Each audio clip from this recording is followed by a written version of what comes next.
connected to OnePlus 3G.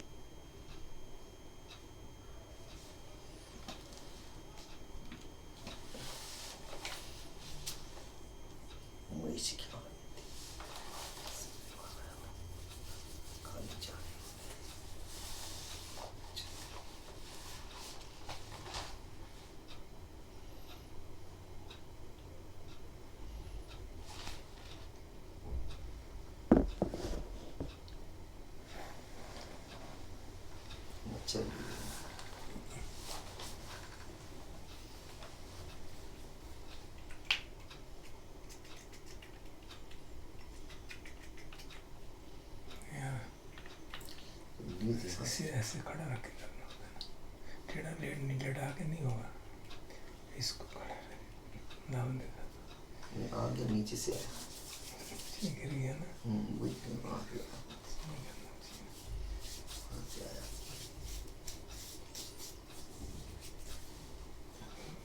हमेशा रहेगा ना, ऐसे करना पड़ता है, या तो खत्म हो रहा होगा।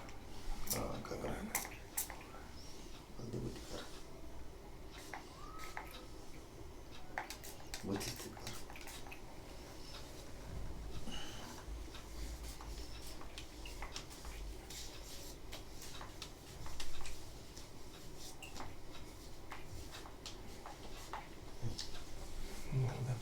क्या पूछना समझ लो करान क्या वही क्रीम लगाओ कर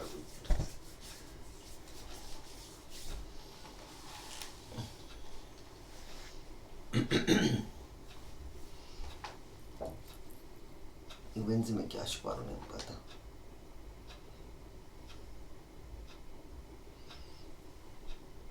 जलाना सुट्टा का तीसरा वाला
Evening chanting, page 14, Hindi book.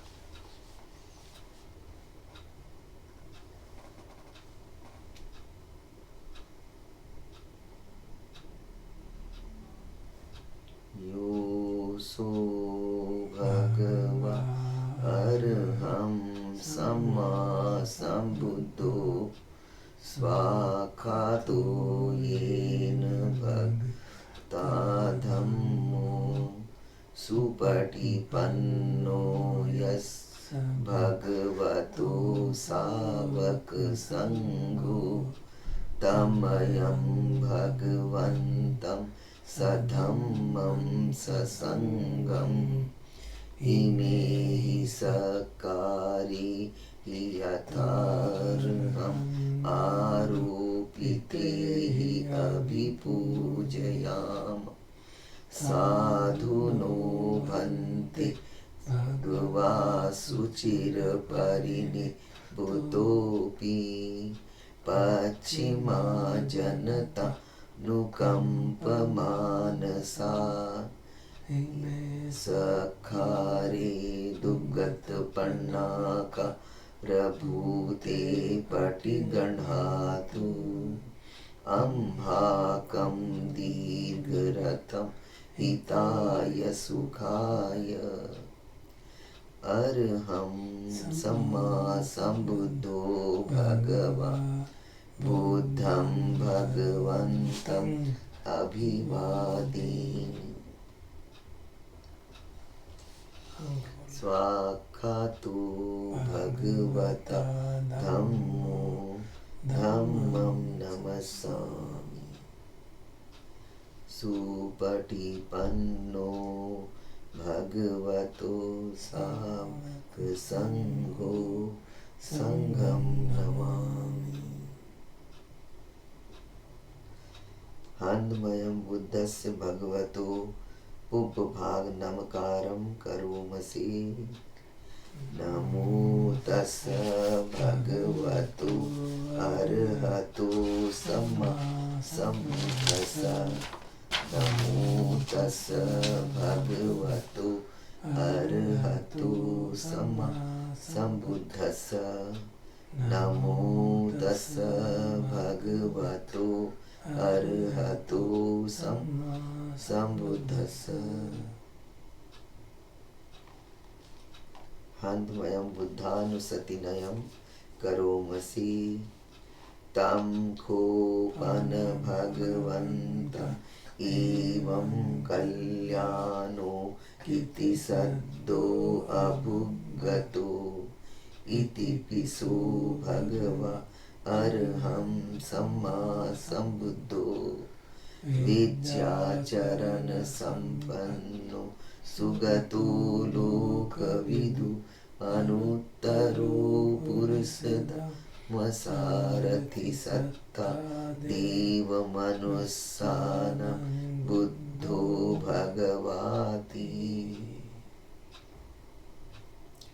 हन्तमयं बुद्धाभिगीतिं करोमसि बुद्धवारहन्त वरतादिगुणाभियुतो शुद्धाभिज्ञानकरुणा हि समागततो बोधेसियो सुजनतं कमलं वसुरो वन्दामहं तमरणं शिरसा जिनेन्दम् बुद्धो यो सबपानिनं शरणं खेममुत्तमं पठमानुसतिष्ठानं वन्दामि तं शिरेणं बुद्धस्मि दासीवा बुद्धो मे सामिखिस्सरो बुद्धस्सहं नियादीमि शरीरं जीवितं चिदं वन्दन्तीहं चरिष्यामि बुद्धस्येव सुबोधितं नत्ति मे शरणम् अन्यं बुद्धो मे शरणं वरम् एतेन सज्जवज्जेन वड्डेयं सतु शासने मानाय यं पुण्यं पशुतम् इद सब्बेऽपि अन्तरायामि माहेषु तस्य तेजसा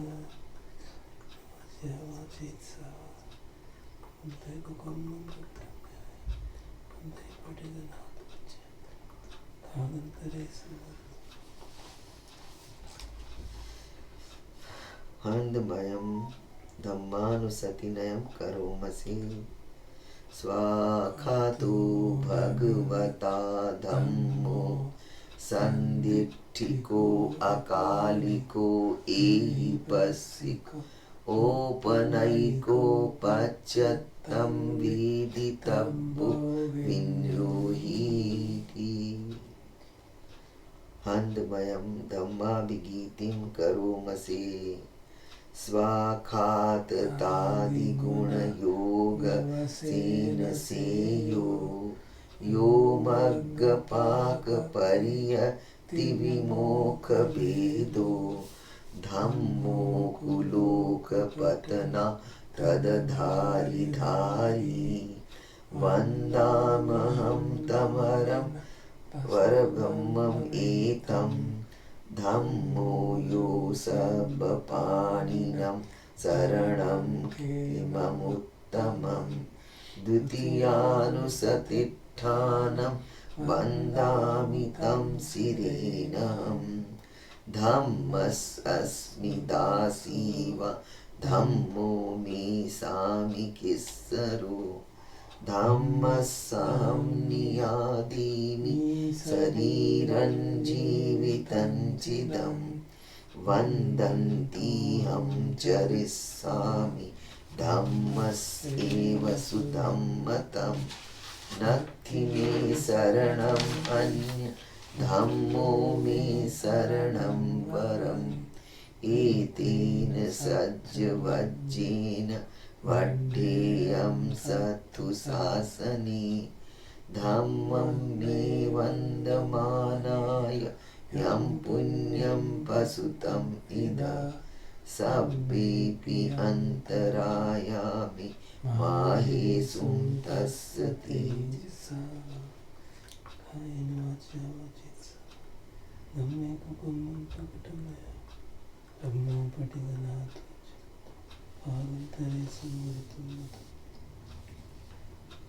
आनंदमयं संघानुसतिनयं करोमसि सुपटिपन्नो भगवतो सावक संघो उजुपटिपन्नो भगवतो सावक संघो न्यायपटिपन्नो भगवतो सावक संघो सामीचिपटिपन्नो भगवतो सावक संघो यदिदं चत्तारि पुरुषयुगा अट्ठपुरुषपुद्गला एष भगवतो सावक संघो आहुनेयो पाहुने दक्षिणेयो अंजलिकरणीयो अनुत्तरं पुण्यखेतं लोकसाति आनंदमयं संगाभिगीतिं करोमसि सधम्मजो सुपटिपत्तिगुणादियुतो यो अट्ठविद्धो अर्यकलसङ्गसेठो शीलादिधम्मपवरा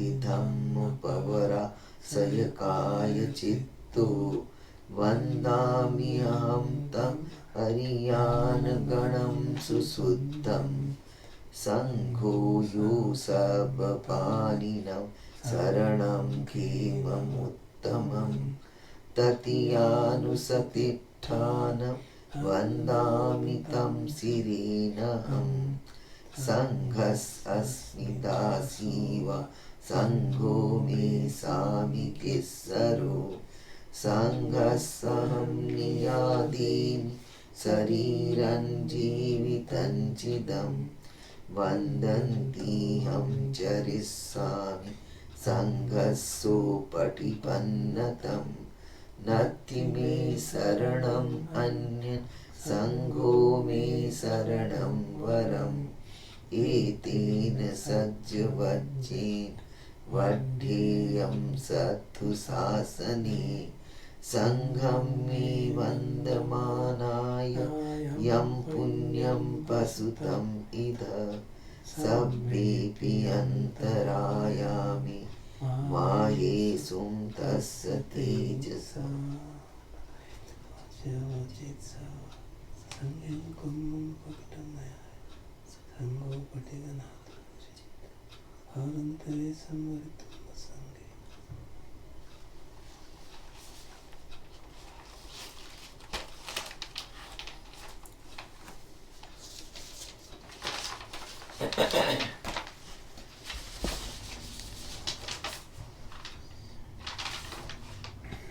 आज तीसरा गिलान सूत्र सुनेंगे, जिसमें भगवान बुद्ध जब स्वयं बीमार हो जाते हैं तो महाचुंद को बुला के भुजंगों का पाठ करवाते हैं।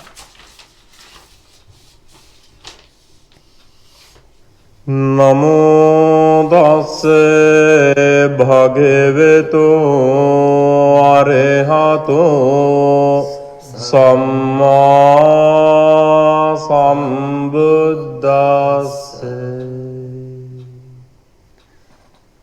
नमो तस्से भगवतो अरहतो सम्मा सम्बुद्दस्से। नमो तस्से भगवतो अरहतो सम्मा सम्बुद्दस्से।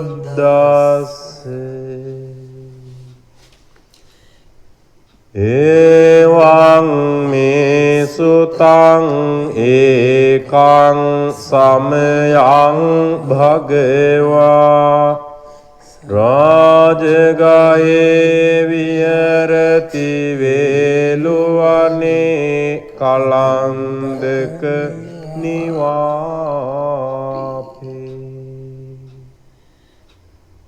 तेन खोपान समयेन भगवा आबाधिको होति दुःखितो भालगिलानु। अथको आयस्मा महाचुंदो सायन् समयं पतिसल्लाना उत्थितो। येन भगवा तेनुपसंकामि उपसंकामित्वा भगवन्तं अभिवादित्वा एकमन्तं निसीदि।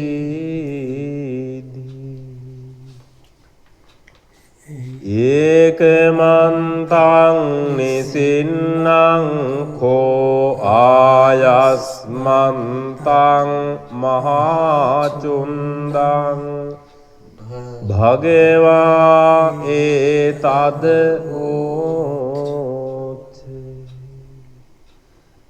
पटिभन्तु तं चुन्द बुज्जङ्घाति।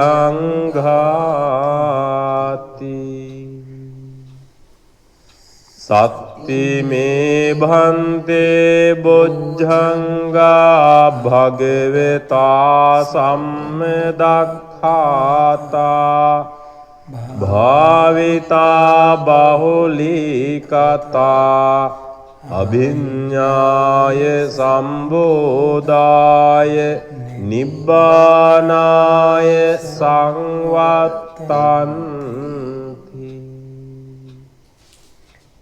अतमे सत्ते सति संबुद्धंगो खो भन्ते भगवता सम्मदख्खातो भावितो बहुलीकतो अभिज्ञाय संबोधाय නිබ්බානාය සංවත්තති. ධම්ම විචය සම්බොජ්ජංගෝ කෝ භන්තේ භගවතා සම්මදක්ඛාතෝ භාවිතෝ බහුලීකතෝ අභිඤ්ඤාය සම්බෝධාය නිබ්බානාය සංවත්තති. විරිය සම්බොජ්ජංගෝ කෝ භන්තේ භගවතා සම්මදක්ඛාතෝ භාවිතෝ බහුලීකතෝ අභිඤ්ඤාය සම්බෝධාය නිබ්බානාය සංවත්තති. පීති සම්බොජ්ජංගෝ කෝ භන්තේ භගවතා සම්මදක්ඛාතෝ භාවිතෝ බහුලීකතෝ අභිඤ්ඤාය සම්බෝධාය නිබ්බානාය සංවත්තති. පස්සද්ධි සම්බොජ්ජංගෝ කෝ භන්තේ භගවතා සම්මදක්ඛාතෝ භාවිතෝ බහුලීකතෝ අභිඤ්ඤාය සම්බෝධාය නිබ්බානාය සංවත්තති. සමාධි සම්බොජ්ජංගෝ කෝ භන්තේ භගවතා සම්මදක්ඛාතෝ භාවිතෝ බහුලීකතෝ අභිඤ්ඤාය සම්බෝධාය නිබ්බානාය සංවත්තති. උපේක්ඛා සම්බොජ්ජංගෝ කෝ භන්තේ භගවතා සම්මදක්ඛාතෝ භාවිතෝ බහුලීකතෝ අභිඤ්ඤාය සම්බෝධාය නිබ්බානාය සංවත්තති. ඉමේ කෝ භන්තේ සත්ත බොජ්ජංගා භගවතා සම්මදක්ඛාතා භාවිතා බහුලීකතා අභිඤ්ඤාය සම්බෝධාය නිබ්බානාය සංවත්තති. තග්ග චුන්ද බොජ්ජංගා තග්ග චුන්ද බොජ්ජංගාති ඉදමෝ චායස්මා මහා චුන්දෝ සමනුඤ්ඤෝ සත්තා අහෝසි.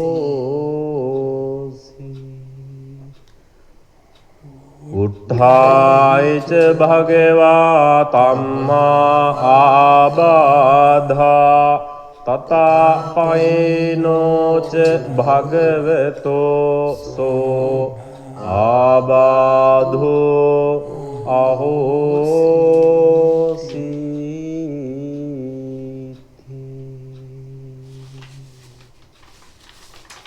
ඒතන සච්ච වජ්ජේන සොත්ති තේ හෝතු සබ්බදා.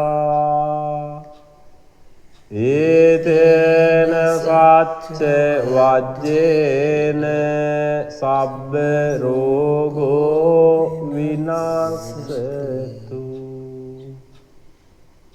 ඒතන සච්ච වජ්ජේන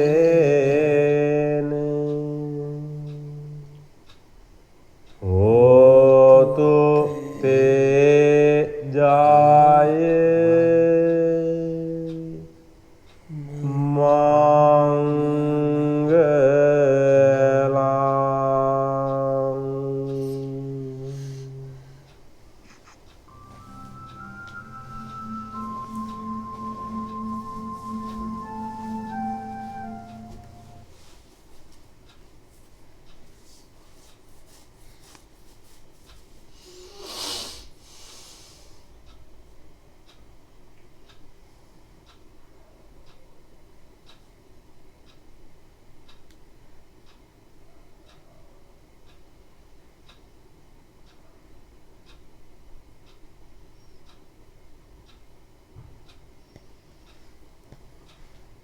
अब हम श्री रोडनी स्मिथ की टॉक सुनेंगे।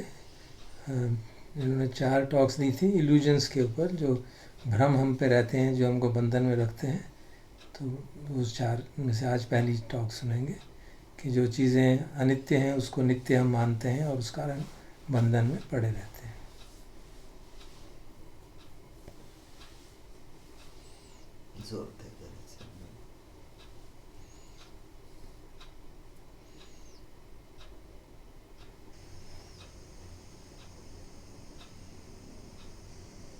So welcome, everyone. It's really nice to see all of you. This begins an 8-week series, 8 weeks, on the 4 basic illusions. It's not a magician trick. We're actually going to, and you won't find them in any kind of sequential Buddhist literature, but they're certainly within the Buddhist texts. But what I tried to do in this series is to look at how we fool ourselves, basically. It's a very direct series of talks. Sometimes, as some of you know, I'll go off into some of the emotional ways we hold ourselves emotionally and the ways we tie ourselves in obsession or controlling or different kinds of emotional patterns. This series is much more directly looks at the Buddhist teaching in ways that we misperceive reality. And contrary to my usual methods, I'm going to follow the text of my own speech rather than just go off and meander as I normally do. So if you see me looking at my notes, you know what's happening. And these views are an inverted view. They're very interesting. I hope you get into them with me. Because it takes a critical aspect of reality to be precisely what it's not. You notice the dramatic pause? It says right here, pause.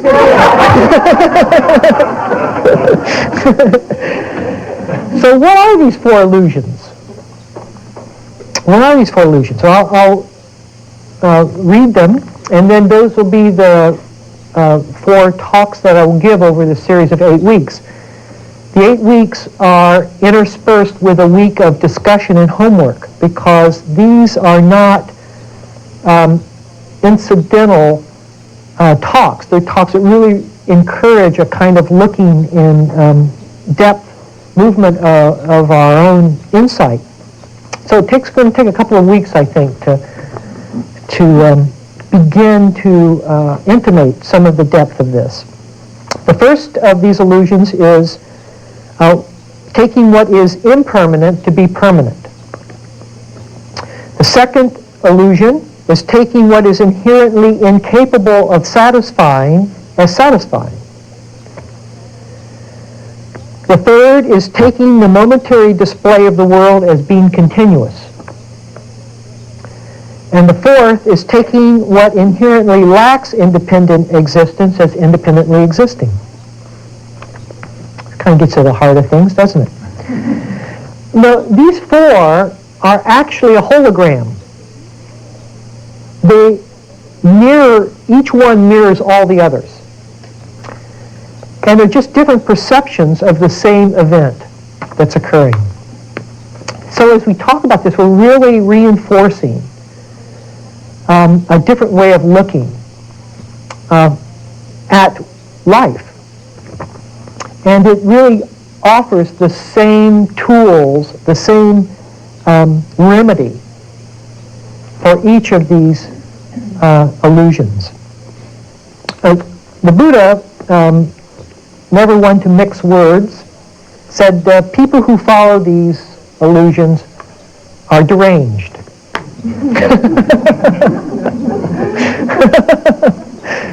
I'm not sure how that's translated in the Pali, but basically he's saying, you know, it's like walking upside down. We keep bumping into walls and wondering why we hurt.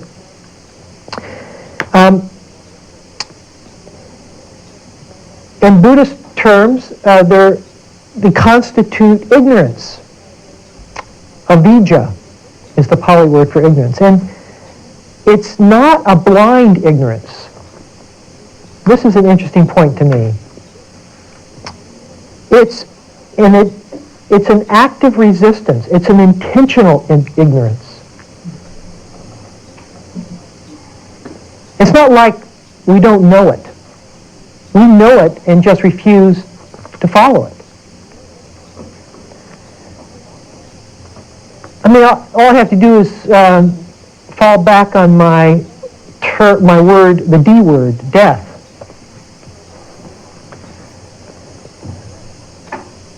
We know it's going to happen, don't we? But we just refuse. We say, well, I'm not going to pay attention to that.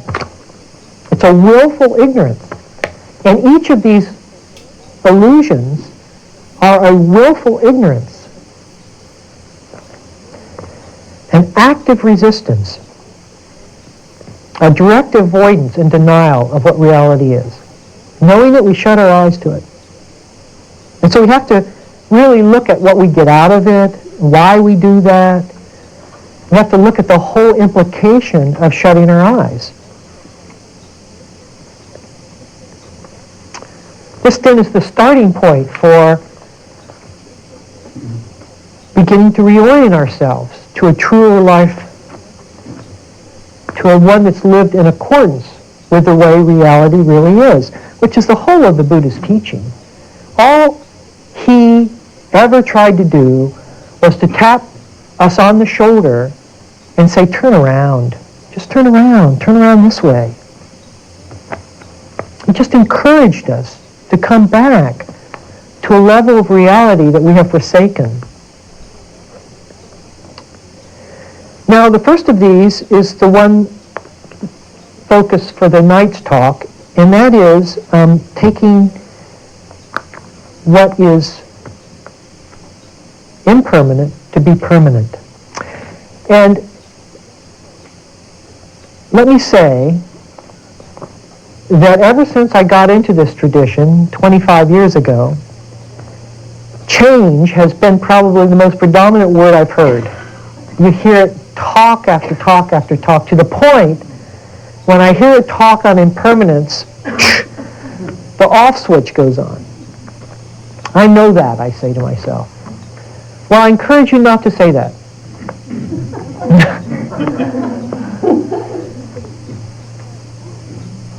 Because I maintain that the ignorance on this particular issue is so deep that we just skim the surface of it. And we have to plummet much, much deeper in order to really understand what anicca, the Buddhist term for change, impermanence, anicca, transitory quality of life, really means to us in a living, dynamic living situation. So let us not say, I know that. I know that. It seems to me as a species, we're very good at adaptation. You go back 10, 20, 30,000 years, 100,000 years, 1,000,000 years, we were a very different species than we are today. And that as a species we've adapted quite nicely over time to sort of hone our body and mind to what we are today. But I would say that as a species we are very poor at adapting day to day. And it's not that change only happens once every 10,000 years. We live in the midst of this enormous flux and transition, trying to maintain the status quo throughout. And most of our life, if we really look at it and are honest about it, we exert the controlling influence to maintain ourselves, to maintain our conditions. But the only way that life can get at us is for it to turn over the soil. For us to be renewed, we have to have contact. We have to interchange, exchange in every form. Our senses have to be alighted. We have to allow things to come in. We have to be open, inclusive, to allow life to alter us so that we become change, so that we are a part of the process of change, not something standing outside of change, watching it occur, which is the way many Buddhists relate to the word anicca, or change. Oh yes, yes, I've got to watch. I'm not feeling well today, but it'll go, it'll pass, and so I just have to wait it out. Wait out my loneliness, wait out my anger, wait out my depression. I'll just wait it out. So we're on the curb watching the cars pass by. And then when the cars pass by and a car that we like stops, oh, well, that's the one I want. I'll be happy. And we arrest it.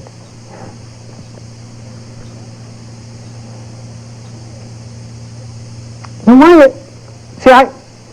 when I hear that, I say, okay, why do I do that? I want to know that. I want to know why I inhibit change. So I've got a bunch of examples. Some very personal examples, like when I was leaving the monkhood. Here I was, as a monk, focusing on the reality of the world. And when I left the monkhood, a new reality set forth, a new set of conditions, a new environment. I was out of solitude, I was into interactive life, I was having to engage in work, relationship, apartments, all the things that you have but monks don't. You have to look for your own food, you have to buy your own food, and monks are supplied that. It's a very interesting lifestyle, but a very different lifestyle than what we lead. And it was enormously difficult, because I just wanted to have people give me things, really. You get used to it. You get used to it, you kind of just... It's a very interesting turn of events, a different way to come out. And at one point I hadn't worked on an 8-hour job for 8 years.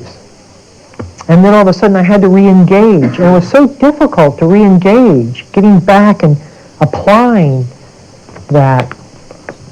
And now, after 16 years of working, I'm not engaged in the same way, and my mind doesn't just disengage. I find now that I've left and I imagine this is true for many retirees, is that just because they're no longer working an 8-hour day doesn't mean that their mind doesn't continue to have the same momentum.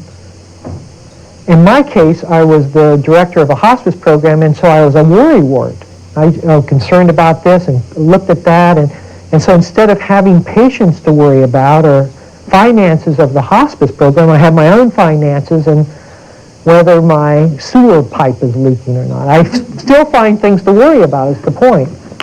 The content doesn't matter because the momentum of a pattern persisted.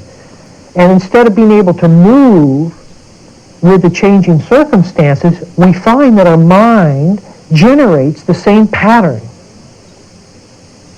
over and over again. Look at our patterns in terms of relationships. look at our patterns in terms of work.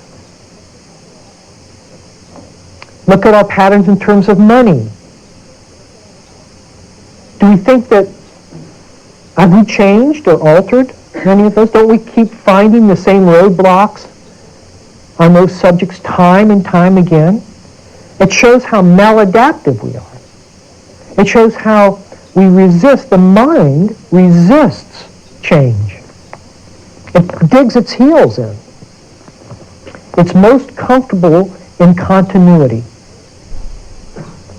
It's most comfortable in stability of thought, stability of momentum.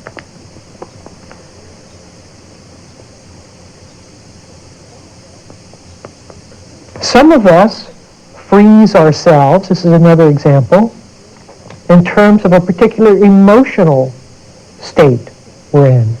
We may say, for instance, I'm feeling very lonely. And we freeze ourselves within that relationship of loneliness. And even though loneliness changes throughout the day, it's not like I'm desperately lonely for 8 hours a day, 24 hours a day, but I keep referencing my loneliness as being a critical part of who I am, not allowing the real movement of the different emotions that come into life to be equally defined as my loneliness. Don't we do that? Or anger, or impatience, or each of us have. And instead of allowing the whole movement of life to dissipate that loneliness, we keep focusing all of our different perceptions of ourselves on that loneliness and keep defining ourselves as that. It's very interesting. One of the things, often I hear people talk about their loneliness, and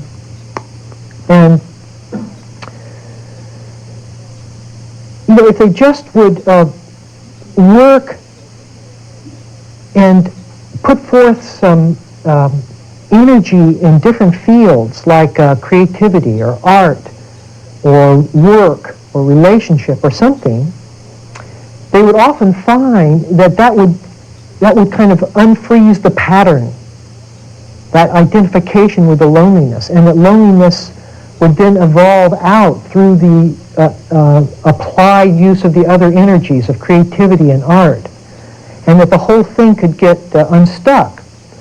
But most of us don't do that. We feel that we're stuck in our loneliness, and therefore we can't be creative, and we keep defining everything through the prism of our own attitude.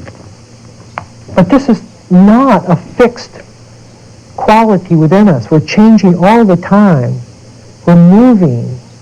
And even if loneliness happens to be a predominant feeling we might be having at this particular point or juncture in our life, in no way means that that isn't evolving and changing also over time.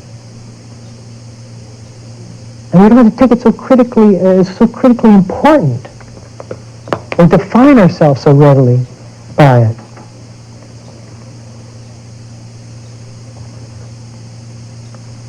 Sometimes, over a lifetime, and as our years accumulate, the lifetime gets harder, defenses come in. This is another example.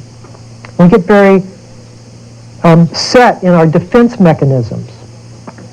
For instance, someone who has had an untrusting childhood quite likely has difficulty with intimacy and can't allow someone to come in and touch them, and how they hold people at bay or arm's length. And we get stuck in holding ourselves in that pattern, keeping people just out there enough to feel safe, so that we can't be touched. We can't feel the changing quality of ourselves. As long as we can keep people outside of ourselves, they can't interact and interface with us, and therefore I won't have to change in relationship to them. And we do this with many defenses. Are we in a holding pattern? Are we in hard questions, not easy questions. Hard questions. And again, as I mentioned this, and it looks like most of us are 30 plus in the room, although I did see a teenager walk in here, wherever she might be.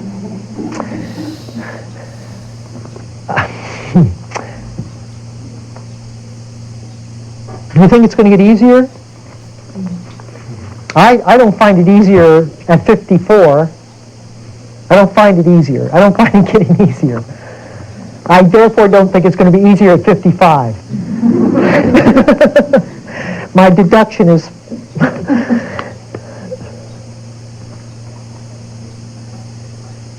because the more complacent we get, or the more unwilling we get to really allow ourselves to interact with life in a way. But the Dharma is interaction. Right? I mean, that's the whole of the Dharma is about impermanence. It's just not all this is impermanent and I'm permanent. That's another one of the illusions. It's all impermanent. It's always interacting continuously, all the time. It can't not be interacting. We're not impervious to change. We're permeable membranes. It's just we believe in here, we hold fast in our mental concept. Our ideas remain impervious to change. As long as I can hold on to the idea of who or what I am, then I can beat this change rap. I'll go back and just in my cell, you see, the bars of my concept are the structure which keeps change out. And if I can just define myself as being this way or that, lonely or angry or miserable or something, then I can keep feeling the fact that I'm not always that. Which does what? It keeps me from experiencing life. In order to maintain who I am, I have to make an agreement with the devil of my mind, and say, all right, I will believe I am this way. I'll make that pact with my mind. I'm afraid that some of you might have misunderstood my use of the devil. It's not for those of you who are new, we're speaking of a different kind of Mara in Buddhist terms, Mara, M-A-R-A, the way the mind holds itself, the way the mind keeps itself from the truth of life. And so we have to understand how change exposes our fragility.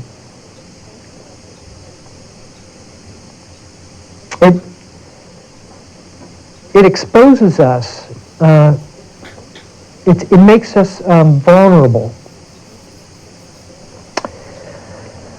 Like a cork floating in an ocean. None of us want to die. None of us want to have someone close to us die. Not very many of us want to grow old. Not very many of us want our children to grow up and move away from home, even. We don't really want to lose our house, to lose our home, to lose the things that matter. None of us really want that. And there has to be a kind of tenderness to that holding, to that need to hold. But it's not as if we have a choice. It's not as if we can make that assertion on life, that assumption. We can do it. We can hide from it. Because even though it's difficult to die and to have people die, it's ultimately much more painful to pretend that it isn't going to happen.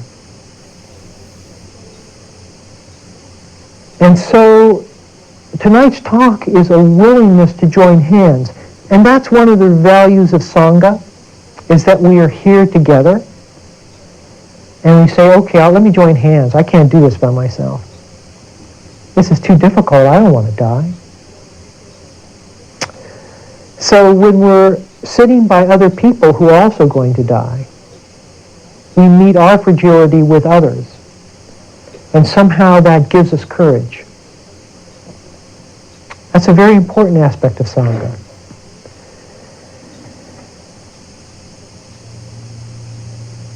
And perhaps that's the reason that change, for the most part, is resisted.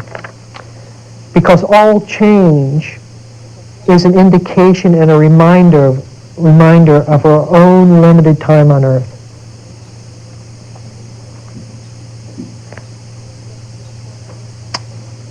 And so we apply our intellectualization to life and decide that we aren't going to take part in that.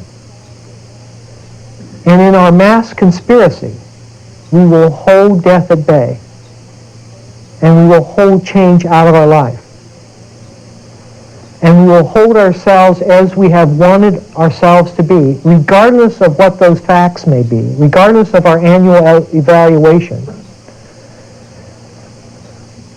We will say it's the boss, not me. If the boss really knew me, they would know whatever I want to believe about myself. And so we avoid experiencing the law of impermanence directly. Through our denial, our procrastination, our defenses, through blame. You know, I was, a couple of months ago on TV, on the news, it had something about the Ethiopian famine. Those real grotesque pictures of children dying, and then I turned the channel to what I want to be a millionaire. The unreality of those two worlds, the mockery that one of those worlds puts on the other. Think of that. Think of that, really. It's as if the real world was this world of famine. And the world of ideas and imagination and pretension. And the world of hope, which I also throw into that same mix, of my ideals. I want to be a millionaire. Doesn't it make a mockery of the real world? What do you think if an Ethiopian looked at that? What would they think? Would they think we were in touch? You see, being in touch. This whole thing is about being in touch.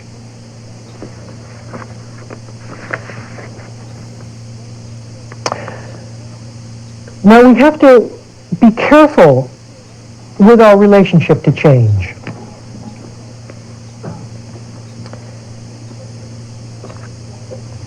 Each of us find a way to hold change in our lives if we're in this Buddhist tradition, and yet maintain a distance to it. And so now we're going to go into that a little bit. Nobody gets off the hook tonight.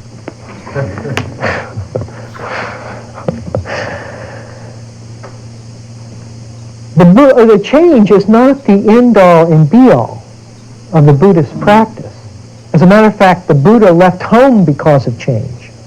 When he went out from his princely life and observed old age, sickness, and death, he realized that the castle-walled life that he lived wasn't sufficiently giving him sufficient information about how life really was.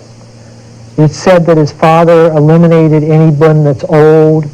He just kept replenishing new servants, I guess. Nothing wilted or disease was ever shown to him. And so when he saw this, he said, boy, I've been missing it. You see, it's a stimulation. It's a way, okay, I've got to get going here. There's something happening here that I have closed my eyes to.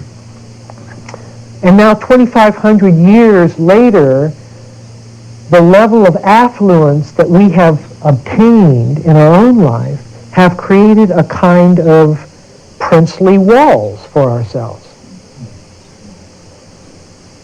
We are the Siddhartha before the Buddha. And we can always, beautify ourselves by getting facelifts, and this crowd doesn't do that, I'm sure, but well, I'm not so sure.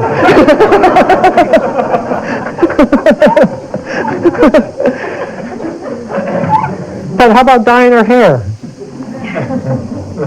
How do we do it? How do we work in our own lives to resist that concept?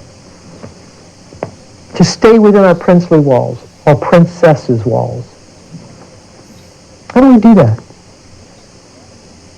Because once we let the information in, then we can't say, okay, I'll only go so far with change. I'll only go to age 50. Or Jack Benny, age 29. That's where I'll stop.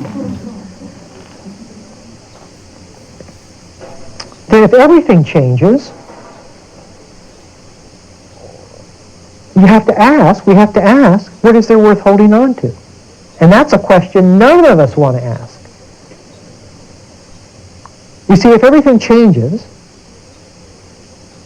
if everything is going to end in separation, everything is going to end in death, everything is going to depart, then what is there worth holding on to? You see how we back away from that? That's going too far. Let me get right to the cliff and I'll look over, but don't make me jump. But this is about jumping.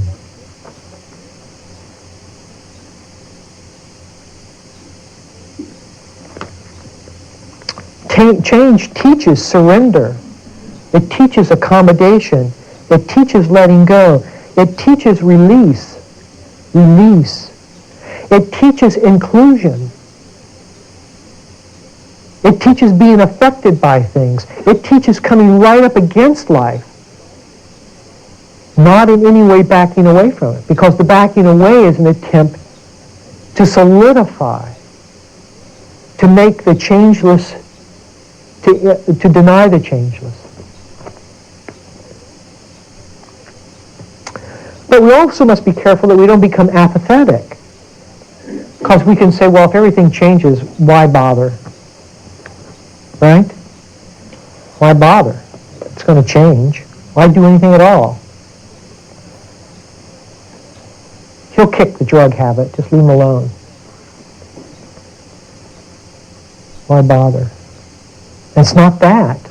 That's another kind of resignation. That's another aversive response to it. That's not full-heartedness, is it? If you're full-hearted, why bother does not come up for you. But we can't be stuck with change as the final answer. What kind of answer is that? I'm going to die? Well, you see, the Buddha goes to the changeless, to the deathless. And that's not where we are now for most of us. We think we're in the deathless, we're just in denial. I'm not going to die. That's a very different deathless state.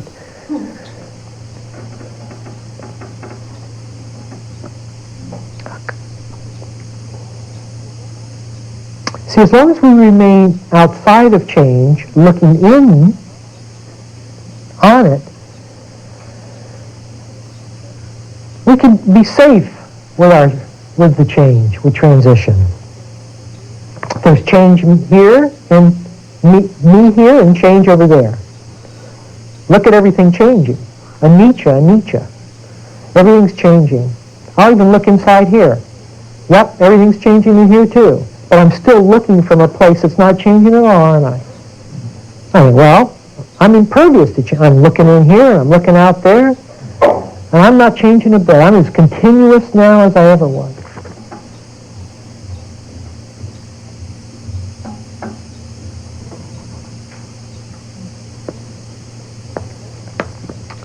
Or we can use change this way. We can say, well, I'll just wait it out. I have my knee pain here, and I know about anicca, change. And when that knee pain comes up, I'll go anicca, anicca, anicca. Like a parrot. It's going to change. It'll change. This too shall pass. But the concept can be a way to avoid the hurt. You see? See how the concept of change can be a way to back away from it? So I just don't want to get too involved in it. So I just keep saying, well, this will change, because I can't stand the fact that it hurts. I just have to keep reminding myself that it's going to become something different. See how we play with this? Meditators, I've been there.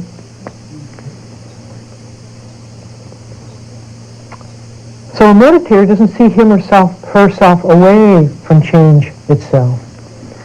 Now we go into something a little deeper here.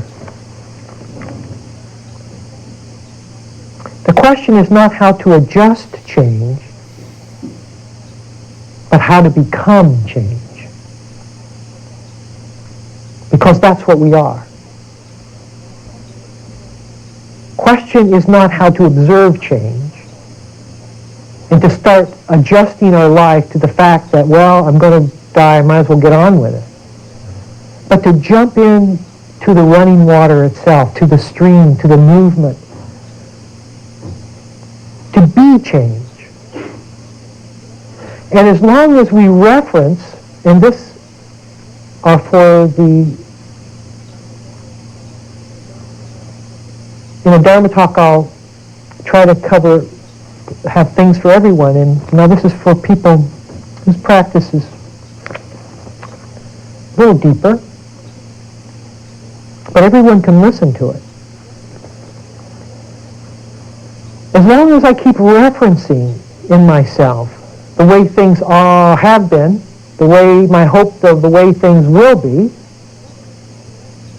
as long as I keep referencing this moment as an evolution towards something else or away from something that has been, I can't get out of, I keep seeing myself as apart from change. This moment's got to evolve into something better so that I can move on, and you see? So I'm in here and I just kind of wait for the moment to, never realizing that who we are is part of that moment. The manifestation of us, the appearance of us, is the moment. It all is arising together. And therefore it's all changing together. For me to pull myself out of that and say, wait a minute, where's this moment going, and has it been, and what my past, and as long as I keep referencing this mixture, this soup of transition, when I pull myself out of this soup to reference it, and I'm stuck in permanency. People see that?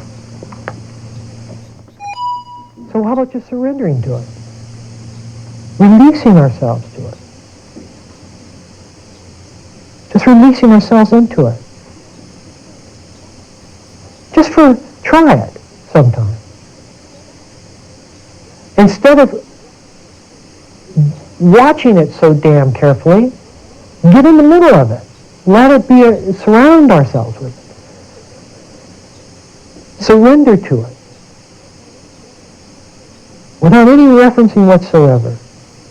And even the referencing is part of it. It's changing. Then, when we don't make any reference outside the moment is complete. And so is our freedom.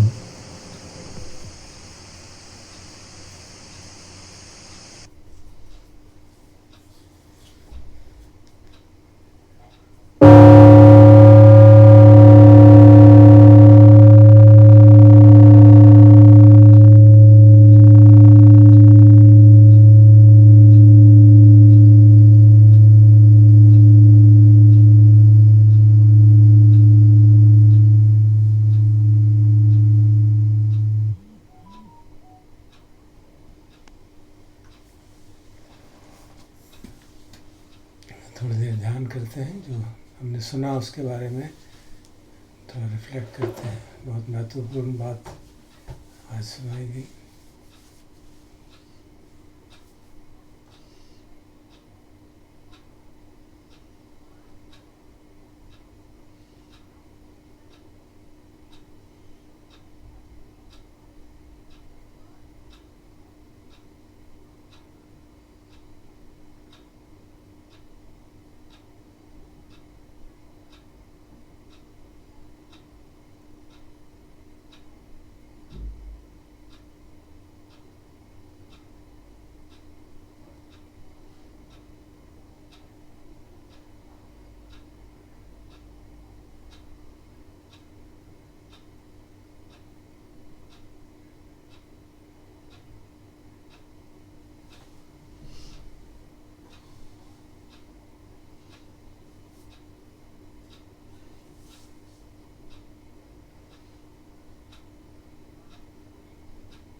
do our meditation on Brahma Viharas.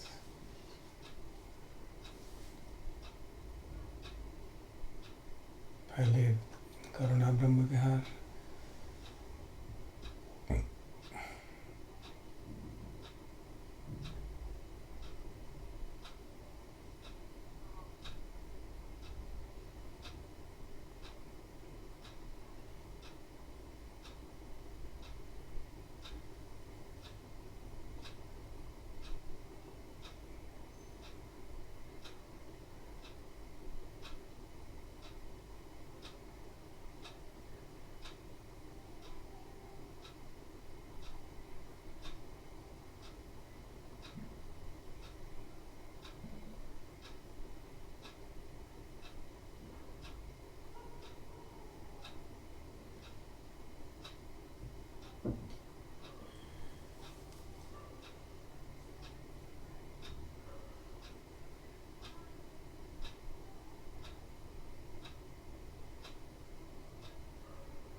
हमारे शहर में, हमारे देश में, सारे विश्व में जितने भी प्राणी दुखी हैं, बीमारी के कारण, घर से दूर होने के कारण, भोजन की व्यवस्था न होने के कारण, घर में बंद होने के कारण, वो सभी अपने दुख से मुक्त हो। शीघ्र ही स्वस्थ हो, निरोग हो।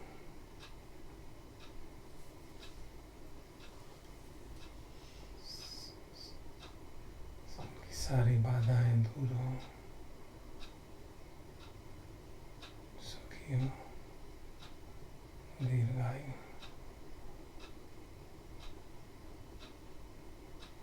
संविधिय विभजन्तु सुखो रोग विनश्यतु माते भवतु अन्तरायो सुखी दीर्घायुको भवतु सुखी दीर्घायुको भवतु सुखी दीर्घायुको भवतु।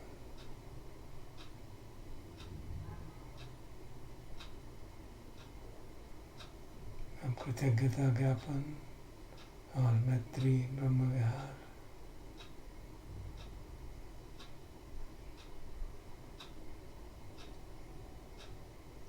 उन सभी के प्रति जो लोगों के दुख दूर करने में लगे हुए हैं, हमारे कष्ट कम करने में लगे हुए हैं, सभी के प्रति कृतज्ञता, मैत्री का भाव। सभी सुखी हों, कोई दिक्कत ना आए, कोई कष्ट ना हो।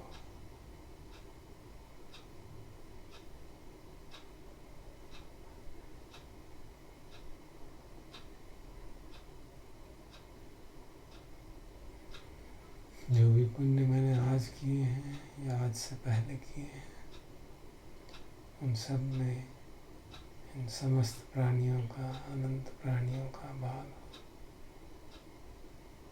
सबका मंगल हो।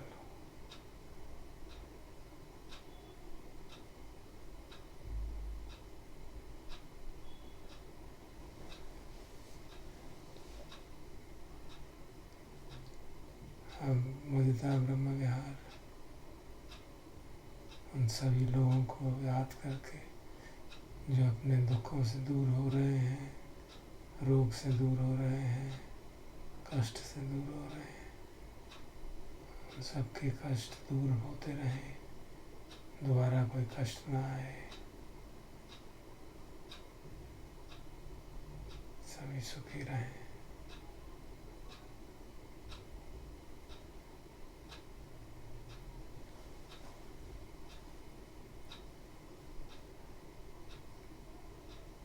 उपेक्षा ब्रह्म विहार,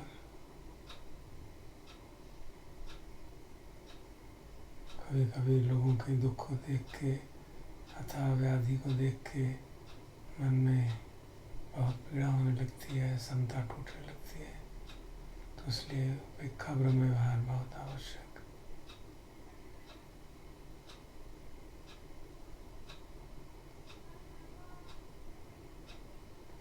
यम यम कर्मं करिष्यन्ति कल्याणं वा पापकं वा तस्य दायादो भविष्यन्ति।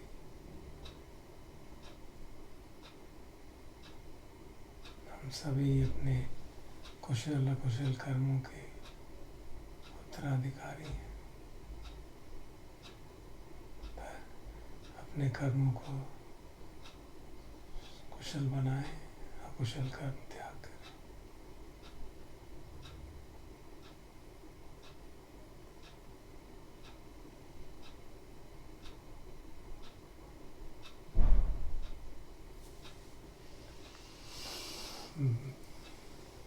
मैत्री वीरोमि अव्यापज्योमि अनिगोहोमि सुखी अत्तानं परिहरामि। मम माता पितु आचार्या च ज्ञातिमित्ता च सह ब्रह्मचारिणो च अविराहोन्तु अव्यापज्याहोन्तु अनिगाहोन्तु सुखी अत्तानं परिहरन्तु। आरक्खा देवता भूमट्ठा देवता रुक्खट्टा देवता आकाशट्ठा देवता अविराहोन्तु अव्यापज्याहोन्तु अनिगाहोन्तु सुखी अत्तानं परिहरन्तु।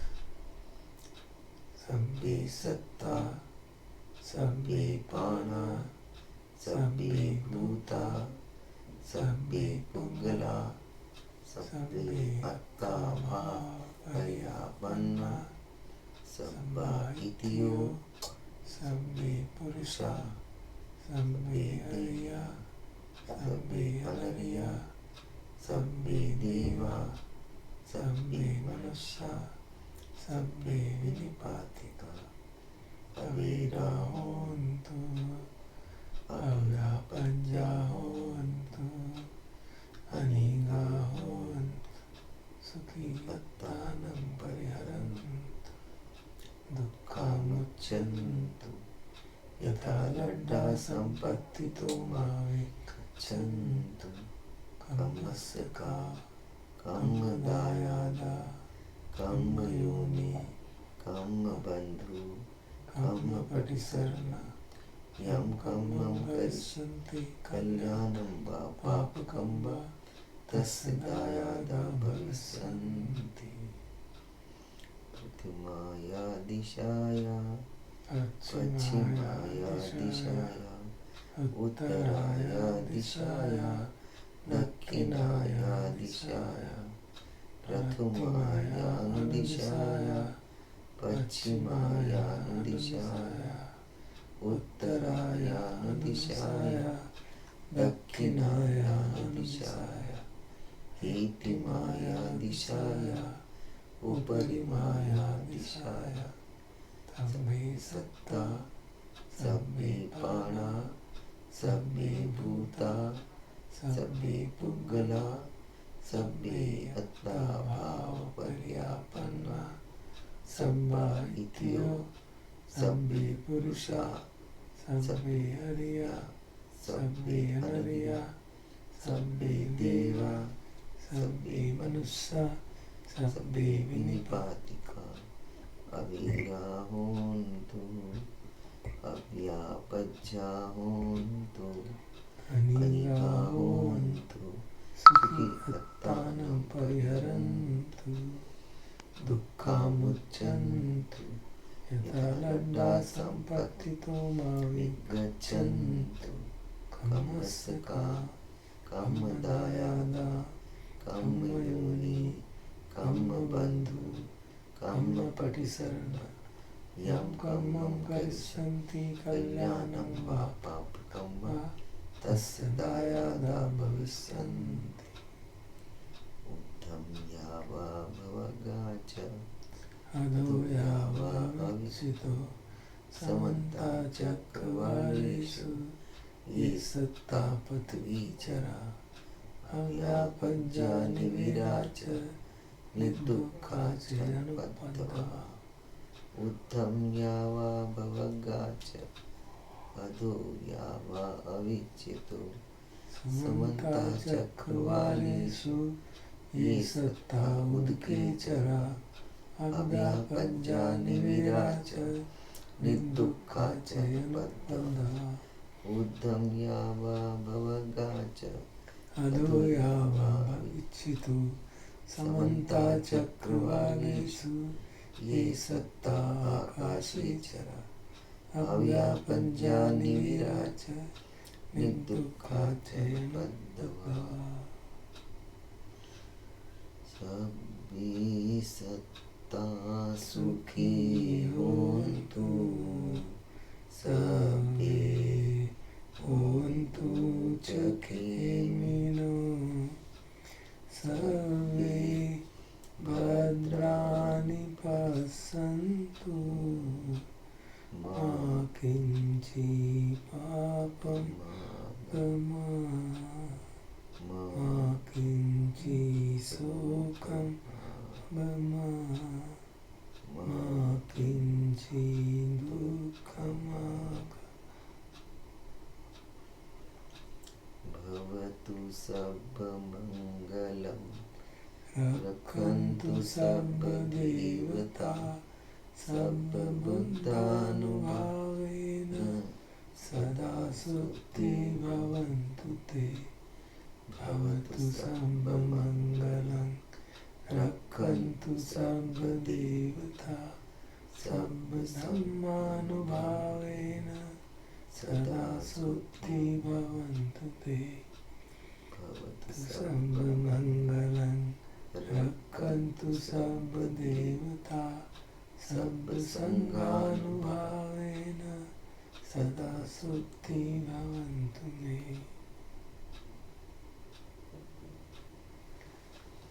अरहं सम्मा सम्बुद्धो भगवा बुद्धं भगवन्तं अभिवादे स्वाखातो भगवता धम्मो धम्मनमस्सामि